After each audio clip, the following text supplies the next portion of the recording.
So guys మన next సీజన్లో ఎవరెవరు రిటర్న్ ప్లేయర్సో ఎవరెవరు ఉంటారో ఎవరెవరు ఉండరో ఈ వీడియోలో నేను మీకు చెప్తా. సో మీరు దయచేసి లాస్ట్ వరకు స్కిప్ చేయకుండా చూడండి.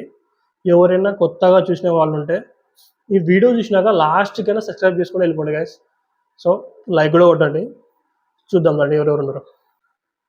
ప్లేయర్ నంబర్ 1 షేర్ షేర్ Bharat Hooda, one of the best raided in Telugu Titans. ఎందుకంటే అప్పుడెప్పుడు మన రాహుల్ చౌదరి అంటే ఆడినాడు కదా, మస్తు మ్యాచ్లు ఆడినాడు కదా. తెలుగు టైటన్స్ ఉన్నంత వరకు రాహుల్ చౌదరిని ఎప్పుడు గుర్తు పెట్టుకునే ఉంటుంది. ఎందుకంటే తెలిసినదే కదా, ఫైనల్లో కొట్టకపోయినా కప్పు కొట్టకపోయినా రాహుల్ చౌదరి పేరు మటుకు మర్చిపోము మనము. అలాగే మన దీపక్ గల్ భరత్ ఇప్పుడు అనేది ఒక సీజన్ అయినా కూడా పేరు మటుకు మంచి క్లిక్ అయింది.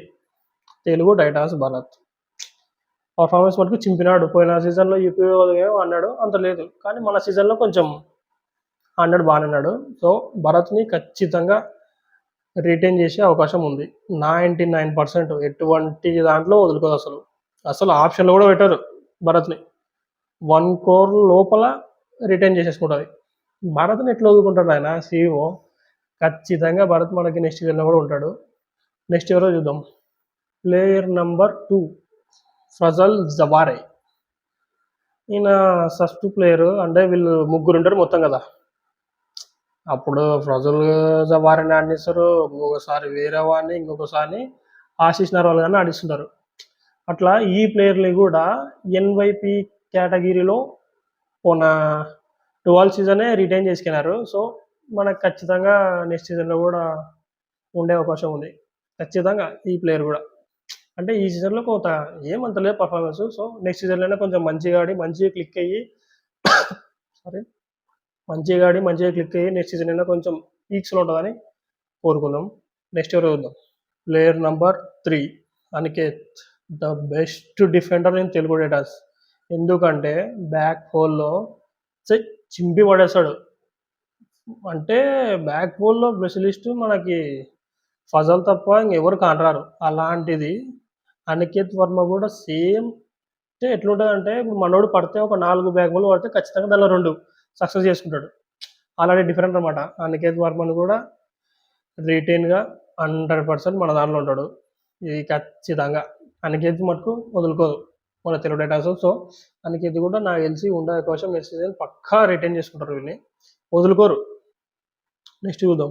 సో ప్లేయర్ నెంబర్ 4 అబీద్ వాన్, లెఫ్ట్ సైడ్ కార్నర్. సో ఈ సీజన్లో ఒక మ్యాచ్లో ఆడాడో లేదో తెలియదు, కానీ ఒక మ్యాచ్లో ఆడలేడమో నాకు ఇది డౌట్ ఉంది. అది ఎట్లా అంటే లెఫ్ట్ సైడ్ శుభమ్ షిండే దండి కూడా కదా మనకి వెళ్ళి లెఫ్ట్ సైడ్ డిఫెండర్లో. సో ఈ సీజన్లో ఆడిస్తలేరు. నెక్స్ట్ సీజన్లో నిన్న అవకాశం ఇచ్చి ఈ డాలెన్ ప్రూవ్ చూసుకున్నాడో లేదో తెలియదు, కానీ ఈ ప్లేయర్ కూడా నెక్స్ట్ సీజన్ ఖచ్చితంగా ఉంటాడు. ఎందుకంటే పోయిన సీజన్లోనే ఎన్బీపీ కేటగిరీలో 12 సీజన్లో తీసుకున్నారు. ఈ ప్లేయర్ కూడా ఉంటాడు. చూద్దాం నెక్స్ట్ సీజన్ ఎట్లా ఆడతారు వీళ్ళు. బంటు మాలిక్, ఈయన కూడా లెఫ్ట్ సైడ్ డిఫెండరే. ఈ సీజన్లో ఏం అవకాశాలు రాలే. ఒక మ్యాచ్ ఏమో అన్నాడు స్టార్టింగ్లో, రెండో మ్యాచ్ ఎప్పుడో దింపినారబ్బా. మన శుభమ్ షిండేని ఏమో ఇంజూరీ ఉంటే లైట్గా ఒక మ్యాచ్ ఏమో అన్నాడు, ఒక 2 ట్యాకిల్ ఏమో వేసినట్టున్నాడు అంతే. ఈ సీజన్లో పెద్ద అవకాశం రాలే. నెక్స్ట్ సీజన్ కూడా సేమ్ ఎన్వైపీ కేటగిరీలో రిటైన్ చేసుకున్నారు ఈయనని. నెక్స్ట్ సీజన్లో చూద్దాం ఇంకా టాలెంట్ ఎట్టుందో మనకి ఎంత తెలియదు కదా. 2-3 మ్యాచ్లు ఆడితేనే ఎవరు ఎట్లా ఆడేది తెలియదు.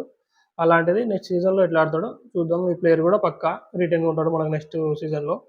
నెక్స్ట్ చూద్దాం ఎవరు. నంబర్ 6 మాలిక్, విజయ్ మాలిక్. 100% ఫిక్స్గా Vijay Malik next as a third రైడర్గానైనా ఖచ్చితంగా రిటైన్ చేసుకొని విజయ్కి మటుకు ఖచ్చితంగా సేమ్ ఈ సీజన్ ఎట్లా ఇచ్చినారో క్యాప్టెన్సీ టాస్క్, నెక్స్ట్ సీజన్లో కూడా సేమ్ క్యాప్టెన్ మాకు విజయ్ మాలికే కావాలి. ఎందుకంటే ఆయన గురించి అందరికీ తెలుసు. ఇప్పుడు మన కాడ ఒక 5 పాయింట్లు లీడ్ ఉన్నాయనుకో, మనకి 5 నిమిషాలు టైం ఉందనుకో లాస్ట్ మ్యాచ్లో, ఆ 5 పాయింట్లు లీడ్ పెట్టుకొని గెలిపిస్తాడు అనమాట. మనకి టైం కిల్లింగ్లో చేయడంలో విజయ్ని మించిన ఎవ్వరు లేదు తెలుసా. భయంకరంగా చేస్తాడు. నాకు అది స్కిల్ మటుకు బీభత్సం ఉంటుంది విజయ్ది. ఎన్నో మ్యాచ్లు గెలిచాం తెలుసు. అంటే మనము ఒక 3 పాయింట్లు పెట్టుకుని లాస్ట్ మూమెంట్లో కూడా గెలిపించిన మ్యాచ్లో దండిగా ఉన్నాయి. ఆడ బయట నుంచి వచ్చి వాళ్ళ ఇంకో 2 నిమిషాలు కోచ్లు చెప్తుంటారు వేరే ప్లేయర్స్లకి, వేరే టీంలకి, టైం కిల్లింగ్ అది ఇది అని. కానీ మనోడికి అసలు అవతలోడు చెప్పే అవసరమే లేదు. ఎందుకంటే మనోడికి అన్నీ తెలుసనమాట. అట్లా ఏస్తాడు క్యాప్టెన్‌టీ. సో, విజయ్‌ని కూడా ఖచ్చితంగా తీసుకుంటారు. నెక్స్ట్ సీజన్‌లో 100% తీసుకుంటారు గానీ, క్యాప్టెన్‌గా మటుకు ఖచ్చితంగా విజయ్‌ని పెట్టాలి.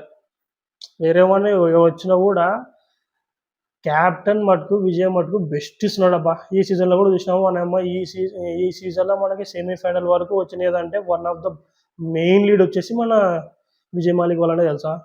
ఏ ఇప్పుడు ఈ సీజన్ అంటే ఏం మారలేడు నీకు రేటింగ్‌లా. లాస్ట్ సీజన్‌లో చూసారో లేదో కానీ లాస్ట్ సీజన్‌లో చింపినాడు. పవన్ షెరావత్ ఇంజ్యూరీ అయ్యి అసలు కొన్ని మ్యాచ్‌లు అసలు ఆడ కూడా ఆడలే. కానీ కొంచెం సెమీస్‌కి కాదులే ఒక క్వాలిఫై కూడా రానంత వరకు కూడా మనోడు అంతవరకు తీసుకొచ్చినాడంటే అది విజయ్ వల్లనే తెలుసా? ఎవ్వరు లేరు రైడర్‌లో ఇప్పుడు. పోయిన సీజన్‌లో మనకి విజయ్యే. ఇప్పుడు పోయిన సీజన్‌లో ఇప్పుడు మీరు చూడండి రేటింగ్ పాయింట్లు విజయ్‌కి దాదాపు 9, 8 ఇట్లుంటాయన్నమాట. లాస్ట్ సీజన్ బాగున్నాడు ఒప్పుకుంటా నేను కూడా.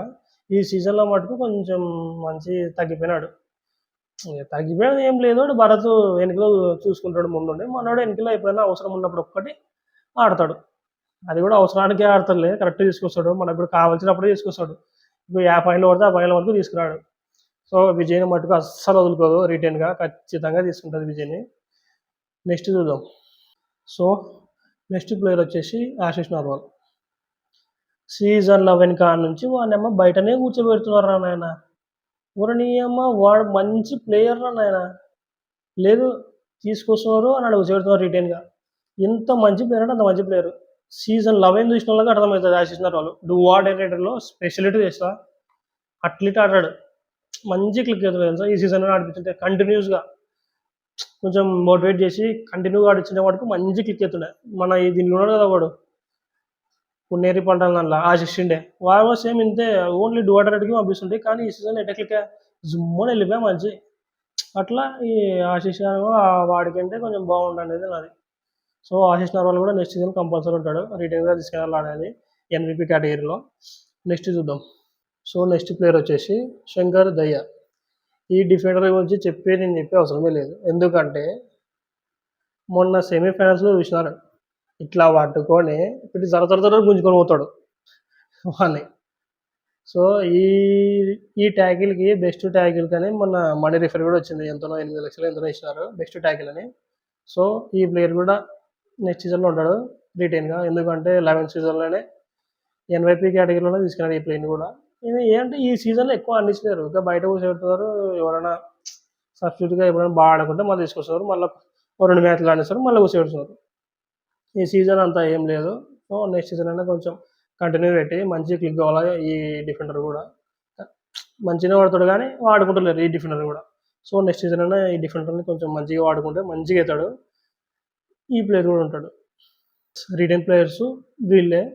ఇంకా కొంతమందిని ఇంకా ఆప్షన్లో తీసుకుంటారు అంతే ఏం లేదు. మనలోనే ఆప్షన్లో పెట్టేస్తారు. రిటైన్ ప్లేయర్స్ అంటే వీళ్ళే అనమాట. కొంచెం 99% రిటైన్ ప్లేయర్స్ లాస్ట్ సీజన్లో తీసుకునేది వీళ్ళనే. ఒక భరతం తప్ప. అలానే నాకీ ఇంకొక డిఫెండర్ కావాలి గైస్. ఫజల్ అక్కడ చెల్లెని తీసుకోవాలట నాయన. వాడినొక్కడిని తీసుకుంటే చాలు మనోళ్ళు. వాడిని అనమ్మ ఎంత 2 కోట్లు పెట్టి తీసుకున్నా కూడా తప్పులేదు ఫజల్‌ని. నాకిష్టమైన డిఫెండర్ అంటే ఫజలే. నేను ఇప్పుడు తెలుగు టైటాన్స్ ఇప్పుడు కప్పు కొట్టకపోయినా నాకు ఇప్పుడు ఢిల్లీ కాకపోయినా అది ఏదైనా కానీ ఫజల్ ఉన్న టీంకి నేను ఖచ్చితంగా సపోర్ట్ ఇస్తా. ఎందుకంటే నాకు ఫజల్ ఫ్యాన్ నేను. భయంకరంగా ఉంటాయి ఫజల్‌వి ట్యాకిల్స్. అట్లా మన తెలుగు టైటాన్స్ నెక్స్ట్ ఫజల్‌నే తీసుకుంటే వాళ్ళమ్మ టీమ్‌ని తీసుకురావడం పైన కూర్చోబెడతాడు. ఎందుకంటే ఇప్పుడు తెలిసినదే మీకు. ఇప్పుడు ఫజల్ కాడ ఇప్పుడు లైన్‌గా 4 పాయింట్లు తీసుకోపో ఒక రైడర్ వచ్చి. కానీ ఇప్పుడు 5వ పాయింట్ పట్టేసినావనుకో వాడిని రైడర్‌ని ఇంక అయిపాయే. నెక్స్ట్ వచ్చినోడు కూడా వానికి దడలే తెలుసా? అట్లుంటదనమాట వాని ట్యాకిల్. ఓరి నీ అమ్మ ఇంత అట్లుంటది tackles. So, Fazel most danger player. మొన్న ఇచ్చిర్రు కదా! ఈయనకు కూడా ఎంతనో ఇచ్చిర్రు 20 lakhs ఏమో ఇచ్చిర్రు. అది వానమ్మ యూనిక్ ప్లేయరో ఏమో అని ఇచ్చిర్రా. Valuable player. వాల్యుబుల్ ప్లేయర్ అనేమో ఫస్ట్ టైమ్ వాల్యుబుల్ ప్లేయర్ ఒక డిఫెండర్‌కి ఇవ్వడము. అంటే ఇప్పుడు డిఫెన్స్‌లో పట్నాకి ఇచ్చిర్రు. ఇప్పుడు రేటింగ్ వల్ల దాంట్లో ఆయన గానికి ఇచ్చిర్రు కదా! డిఫెండర్‌లో మనోడివి కొంచెం తక్కువనే ఉన్నాయి. కానీ వాల్యుబుల్ ప్లేయర్ ఎందుకు ఇచ్చినారు? అదే ఫజల్ అంటారు దీన్ని. ఆడిన ఎన్ని 3 ఏమో కొట్టిపించినాడు. పుణేకి ఇచ్చినాడు, ఇప్పుడు ఢిల్లీకి ఇచ్చినాడు, అప్పుడెప్పుడో పట్నాకు ఇచ్చినట్టున్నాడు. అట్లా ఇంగా ఫైనల్‌కి వచ్చినటువంటి దండిగా ఉన్నాయి ఇంగ ఫజలు. ఖచ్చితంగా ఫైనల్ తీసుకొస్తాడు. అట్లా ఫజల్‌ని కూడా మన సీఈఓ ఖచ్చితంగా ఫజల్‌ని తీసుకోవాలని కోరుకుంటారండి నెక్స్ట్ సీజన్‌లో. అస్సలు ఊరుకోవద్దు ఫజల్‌ని. నాకీ ఫజల్ అంటే మెంటల్ తెలుసా అటుంటదది. ఫజల్ మటుకు తీసుకోవాలని కోరుకుంటున్నా నేను. సో, మీరేమంటారో చెప్పండి కామెంట్‌లో. ఫజల్ ఉండాలా? వద్దా? మన కోచ్‌ని గూడా సేమ్ మన తెలుగు టైటాన్స్‌కి నెక్స్ట్ సీజన్ గూడా సేమ్ ఇట్లనే పెడితే బావుంటది. ఆయన కోపం పడడు. ఇట్లా అసలు డల్లు ఎట్లా అంటే ఎప్పుడు మంచి డల్లుగా ఉంటాడు. కానీ కోచ్ ఆయనేమో సెమీస్‌కి వస్తేనే ఏడ్సాడు కూడా అప్పుడు అందరికి బాధ అనిపించింది. సో, మన తెలుగు టైటాన్స్ నెక్స్ట్ సీజన్‌లో కూడా సేమ్ కోచ్ ఉండాలా. ఎందుకంటే మనమేమో ఇప్పుడు ఫైనల్‌కి వచ్చితే ఆయన ఫైనల్‌లో ఓడిపోయింటే ఎట్టుండే పరిస్థితి. సెమీస్‌కి మనమేమో వచ్చినందుకే ఆత్రంగా ఏడిస్తే అబ్బబ్బబ్బా! ఫైనల్‌కొచ్చి మనం గాన ఫైనల్‌లో ఓడిపోయింటే పరిస్థితి ఏమవుతుంది. ఇప్పుడు అందరం అంతేలే గానీ, మన సెమీస్‌కి ఓడిపోయి ఇంటికి పోతుంటేనే మనము అందరం ఎంత బాధపడుతున్నాం నాయనా అనిపించేది. అదే ఫైనల్‌కొచ్చి ఓడిపోయింటే మనం గూడా దిక్కు దివాణం లేకుండా వెళ్ళిపోతుంటిమేమో. సో, కోచ్‌ని కూడా నెక్స్ట్ ఆయననే పెట్టాలని కోరుకుందాం. అంతే గైస్. నా బెస్ట్ ప్లేయర్స్ ఎవరెవరు అని చెప్తాను చూడు మా తెలుగు టైటాన్స్‌ల. నేను ఎవరెవరు ఉండాలా అనుకుంటున్నానంటే, ఒకటి భరత్, ఇంకొకటి అనికేత్, ఇంకొకటి విజయ్. ఎవరున్నా లేకపోయినా మటుకు ఈ ముగ్గురు ఖచ్చితంగా ఉండాలి తెలుగు టైటాన్స్‌లో. భారత్ గురించి తెలిసినదే. అనికేత్ పీక్స్‌లో ఉంటది డిఫెండర్. విజయ్ మాలిక్ కెప్టెన్‌గా అనమాట. నాకు వీళ్ళు ముగ్గురు ఫేవరెట్. మీకు ఎవరెవరు ఫేవరెటో, ఎవరెవరు ఉండాలనుకుంటున్నారో కామెంట్‌లో చెప్పండి.